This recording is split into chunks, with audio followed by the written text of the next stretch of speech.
Assalamualaikum warahmatullahi wabarakatuh. Selamat datang di channel Kolong Ranjang. Pada episode kali ini kita akan membahas sebuah cerita horor yang datang dari seseorang. Tapi sebelum kita masuk ke dalam pembahasan, jangan lupa untuk like, komen, dan subscribe channel Kolong Ranjang agar kami tetap semangat membuat konten-konten horor dan cerita-cerita horor menarik lainnya. Pada episode kali ini, Kolong Ranjang akan menceritakan cerita yang berjudul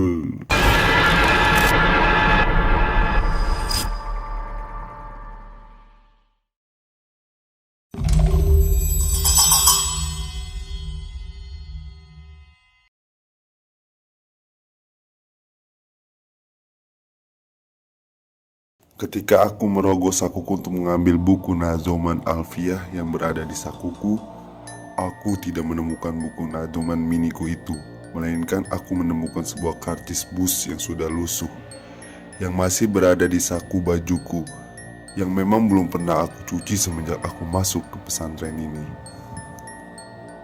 Baru sebulan aku menginjak pesantren yang besar ini, sebuah pondok pesantren Salafi yang bertempat di pesisir pantai utara, dan pengasuhnya sangatlah alim dan masyhur. Saat aku melihat karcis lusuhku itu, aku jadi teringat dengan rumah dan keluargaku, sehingga aku pun sempat meneteskan air mata yang tak bisa aku bendung.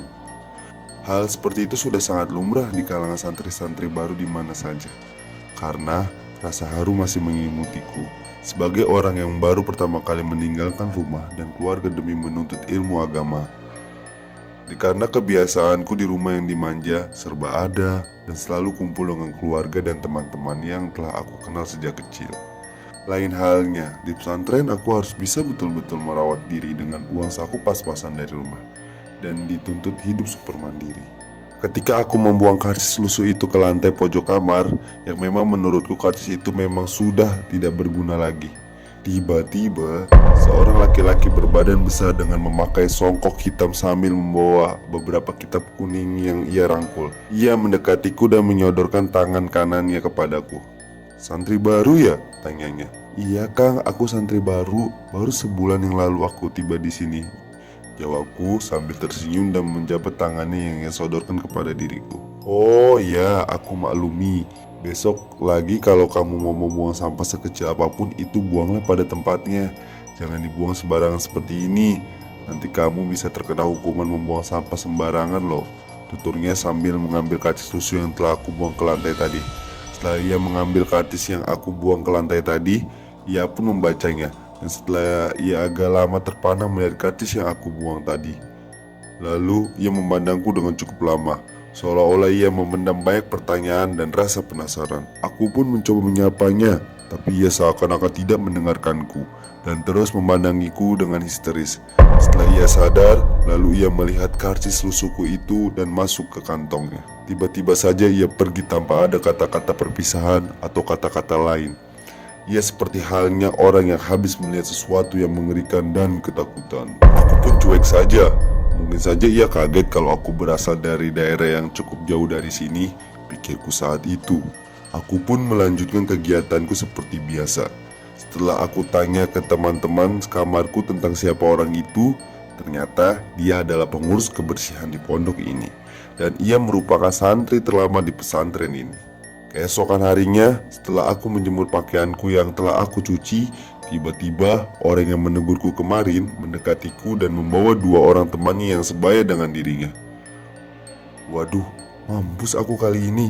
Aku tidak bisa kabur dari takziran kebersihan gara-gara kecerobohanku kemarin, pikirku ketakutan ketika orang kemarin dan dua orang temannya itu mengajakku ke tempat teduh di lokasi penjemuran baju yang berada di lantai 5 komplek asramaku. "Loh, sampean ini dari Lamongan ya Kang?" tanya salah satu dari mereka. "Iya betul, aku dari Lamongan," jawabku sambil meletakkan ember di lantai. "Maaf loh Kang, aku cuma mau tanya-tanya saja, gak bermaksud yang lain. Sampean pas dari rumah kemarin hari apa? Terus jam berapa? Dan betul, sampean naik bus Sinar Pantura sesuai dengan karcis yang aku pegang ini?" Tanyanya lagi padaku sambil menunjukkan karcis yang aku buang kemarin. Akhirnya aku menceritakan perjalananku ke pesantren sebulan yang lalu. Aku berangkat ke pesantren ini pada hari Kamis malam sebulan lalu. Sekitar jam 7 malam dari rumah, diantar kakakku naik motor dari rumah sampai ke Tuban. Terus aku ditinggal di terminal lama Tuban. Dan kakakku pun kembali pulang dengan berpesan supaya aku menunggu bus yang melewati jalur Pantura, yakni bus jurusan Surabaya-Semarang. Setelah lama, aku menunggu ada dua bus yang sangat kencang sekali. Ketika aku melambaikan tanganku, mereka tak mempedulikan aku. Mereka tetap saja kencang seakan-akan tak melihatku. Aku pun menunggu cukup lama lagi, sehingga aku melihat arah jarum jam tanganku menunjukkan waktu tengah malam yang menunjukkan ke arah angka jam 11 malam. Waktu pun terus berlalu, suasana semakin sepi dan sunyi. Tak ada satupun orang yang berada di jalan raya ini, kecuali truk-truk yang besar yang mengangkut barang-barang berat. Dan rasa dingin mulai mencekam tubuhku yang hanya tertutupi baju koko lengan pendek tanpa adanya jaket tebal yang melindungi tubuhku. Angin laut terus berhembus semakin kencang, ditambah tetesan air hujan yang mulai berjatuhan, sedikit demi sedikit untuk membasahi jalan raya di hadapanku. Ketika aku hendak mencari tempat berteduh, dari kejauhan aku melihat sebuah bus yang sedang berjalan dengan amat pelan. Aku pun dengan sabar mencoba menunggu bus yang aku lihat tadi dengan berharap semoga saja menghampiriku. Setelah bus itu berada di hadapanku, tanpa aku melambaikan tangan, bus tersebut berhenti dan membukakan pintunya buat diriku. Aku pun masuk dengan membawa dua kardusku yang amat berat itu. Pas aku menginjakan kakiku di pintu masuk bus, seorang kernet yang sedang duduk di bangku paling belakang menyapaku dari kegelapan. "Monggo mas, silakan duduk di depan sana. Kebetulan dua bangku di depan sana lagi kosong, belum ada yang menempatinya," tawarannya sambil memujuk bangku yang memang betul belum ditempati orang. Aku pun menuju bangku yang telah ditunjuk oleh Pak Kernet tadi. Sambil berjalan menuju bangku di depan dan mengangkat kardus-kardusku, aku melihat semua penumpang sudah pada terlelap oleh mimpinya masing-masing. Tak ada satupun penumpang yang membukakan matanya. Suasana bus kali ini sangatlah ramai. Tak satupun bangku yang tersisa kecuali bangku yang telah ditawarkan kepadaku. Setelah aku duduk beberapa menit di bangku itu, semua lampu berada di dalam bus itu langsung mati seketika. Dan bus pun berjalan dengan amat kencang. Entah mengapa, di pikiranku terasa amat kacau.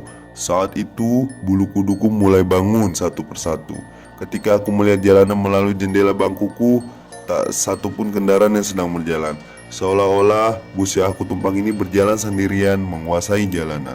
Diriku pun termenung sendiri sambil menunggu petugas yang meminta uang jasa untuk ditukarkan dengan karcis bis. Tak lama setelah aku duduk di bangkuku itu, tiba-tiba bus itu berhenti dan lampu menyala kembali.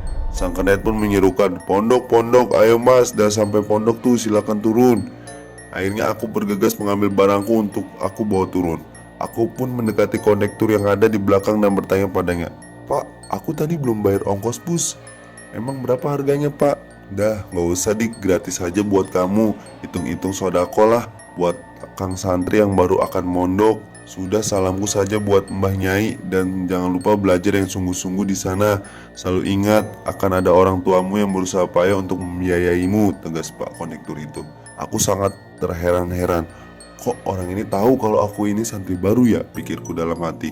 "Kalau begitu terima kasih ya pak." "Oh iya pak, nanti kalau aku sampaikan salam bapak ke Mbah Yai, apa yang harus aku haturkan dan dari siapa?" tanyaku. Dia pun dengan segera langsung menyobek karcis yang ia buat tadi.